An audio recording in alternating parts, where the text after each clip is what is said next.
Buenos días por la mañana, labas rytas visiems. Šiandien tema, kaip ir turi būti, pusryčiai iš ryto. Pusryčiai yra desayuno.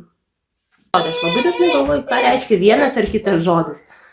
Gal kartais per daug galvoju. Bet va, pavyzdžiui, lietuviškai pusryčiai. Pusę ryto, ne, turbūt pusiau ryto, dar tai pusę ryto, o mes jau valgom. Vadinasi, labai anksti keliamės ir einam dirbti. Vadinasi, lietuviai yra darbšti tauta. O ispaniškai susideda iš dviejų dalių. Desayunar, desayuno. Des yra dalelytė, priešdės, kuris reiškia kažką išardyti. Pavyzdžiui, deshacer, išardyti. Desmentir, labai geras žodis, labai įdomus beje.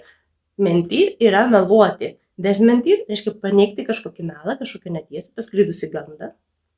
Arba desconectar, išjungti. O ayunar yra pasnikauti. Ispanai iš ryto nutraukia visą naktį trukusi pasniką. Dabar aš suprantu, kodėl ispanai mėgsta pusryčiauti saldžiai. Reikia gi atšvęsti.